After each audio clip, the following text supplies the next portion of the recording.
శేఖర్ రెడ్డి గారు, ఏంటి టీటీడీ చరిత్రలో లేదు ఇలాంటిది? ఇప్పటి వరకు ఎప్పుడూ చూడలేదు. ఏ రోజు భక్తులు భయపడలేదు.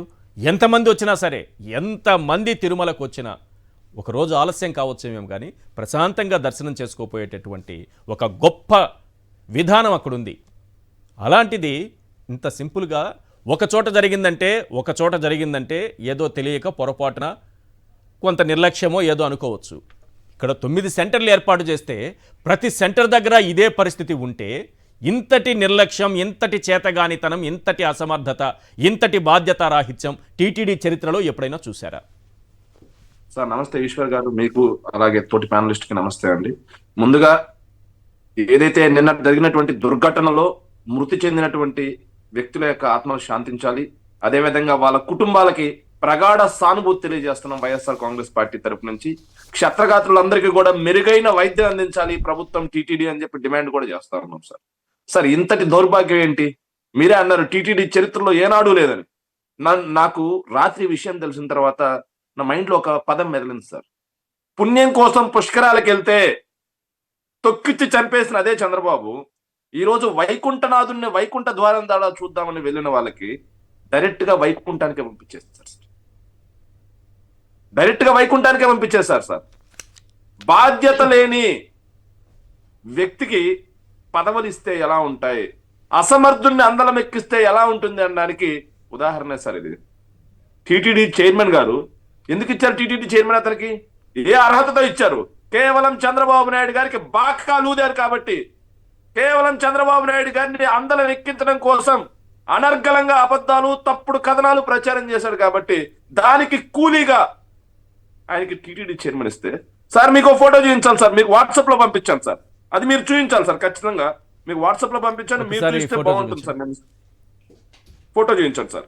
విశ్వక్షేణుడు అంట సార్, విశ్వక్షేణుడు. ఇంత దుర్మార్గమా? చూడండి సార్ ఒక్కసారి.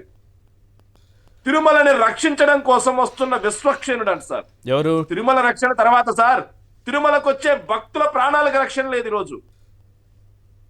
తిరుమలకు వచ్చే భక్తుల ప్రాణాలు సార్ మీరు అన్నారు ఇంతకు ముందు దొడ్లో వేసినట్టు వేశారని చెప్పేసి. సార్ ఎస్, అది చూడండి సార్. తిరుమల ఆలయ రక్షణకు సిద్ధపడుతున్న అభినవ విశ్వక్షేణుడు అంట సార్. తిరుమల ఆలయ రక్షణ తర్వాత సార్ తిరుమల తిరుపతి వెంకటేశ్వర సార్ ఒక్క విషయం, ఇది మహాపాపం. ఇది మనం చూపించి వదిలేయకూడదు. ఇది మహాపాపం. భగవంతుడితో సమానంగా ఎవరో అక్కడ పోల్చుకోకూడదు. విశ్వక్సేనుల వారు ఒక సేనాని. ఆయన గొప్పతనం ఎప్పుడు తెలుస్తుందంటే మనకి అనాదయ్య గారు చెప్తారు. యాక్చువల్లీ మన బ్రహ్మోత్సవాలలో విశ్వక్సేనుల వారు 4 మాడ వీధుల్లో పర్యటించి అన్ని సౌకర్యాలు బాగున్నాయి, ఇక్కడ బ్రహ్మోత్సవాలు చేసుకోవడానికి ఎటువంటి ఇబ్బంది లేదని ఆయన ఒక గ్రీన్ సిగ్నల్ ఇచ్చిన తర్వాతే బ్రహ్మోత్సవాలు జరుగుతాయి. అది విశ్వక్సేనుల వారి గొప్పతనం. అటువంటివి ఇంకొకటి, ఆ విశ్వక్సేనుల వారే ఈరోజు ప్రపంచం నలుమూలల నుంచి వస్తున్నటువంటి భక్తులు ఎవరైతే ఉన్నారో స్వామివారిని చూడడానికి బ్రహ్మోత్సవాల సందర్భంగానే మామూలుగానే వాళ్ళకి ఏ అపాయం జరగకుండా, ఏ కష్టం రాకుండా వాళ్ళ దర్శన భాగ్యం జరిగేలా వాళ్ళని వెన్నంటి ఉండి కాపాడేది విశ్వక్సేనులు. ఆ విశ్వక్సేనులతో పోల్చుకుంటారు. వీళ్ళ స్థాయి ఏంటి సార్? భగవంతుడితో పోల్చుకుంటారా? ఇది పాపము, నేరము, ఘోరం కాదా? తిరుమల అపవిత్రం కాదా? ఈ విధంగా చేస్తే భగవంతుడితో ఎవరైనా పోల్చుకుంటారా? విశ్వక్సేనుడా? కనీసం ఆ పదం పలకడం వచ్చా వీళ్ళకి? ఇలాంటి పాపాలు తిరుమలలో చేస్తే ఈ పాపాలకు ఈరోజు ఎంతమంది ఆ శాపానికి బలి కావాల్సి వస్తుంది చూడండి. మీరు చాలా మంచి ఫోటో పంపించారు సార్. సార్ అక్కడ విశ్వక్షేణుడు కాదు సార్, అతను విశ్వక్షేణుడు అనే కంటే కూడా విశ్వ రాక్షసుడు అంటే బాగుంటుందేమో సార్. మనం అనలేం కానీ ఎందుకు ఆయన రాక్షసుడిగా అనలేం కాదు, అనాలి సార్. దైవ సంకల్పం అని చెప్పి మాట మాట్లాడారు సార్ ఈరోజు. ఎంత బాధ్యతారహితమైన మాట. ప్రజల ప్రాణాలంటే లెక్కలేదా? భక్తులకు రక్షణ లేదా? దైవ సంకల్పమా? ఏంటి దైవ సంకల్పం? ఏంటి సార్ దైవ సంకల్పం? వీళ్ళ చేతగానితనాన్ని, వీళ్ళ ఏదైతే క్రైసిస్ మేనేజ్మెంట్, సంక్షోభం అవకాశాలు అని చెప్పి చాలా మాటలు చెబుతారు కదా సార్. క్రౌడ్ మేనేజ్మెంట్ చేయలేక సార్ పొద్దున్న నుంచి వీళ్ళు బాకాలు ఉదుకుంటున్నారు సార్. తిరుమలని బాగు చేసాం, మేము పాలు ఇస్తున్నాం, ఏదైతే భోజనాలు పెడుతున్నాం అని చెప్పి పొద్దున్నుంచి పార్క్ లో దోసి సాయంత్రం వరకు కనీసం మంచినీళ్ళకు కూడా అందుబాటు చేసినటువంటి పరిస్థితి లేదు సార్. ఒక్కసారిగా గేట్లు తెరవడంతో టికెట్లు ఇస్తున్నారేమో అని చెప్పి ఎగబడ్డంతో తొక్కిసలాట జరిగితే సార్ తెలుగుదేశం పార్టీకి ఇక్కడ ఆంధ్రప్రదేశ్లో ఒక బి టీం ఉంది సార్. ఆ బి టీం ఏంటంటే అంటే కాంగ్రెస్ పార్టీ సార్.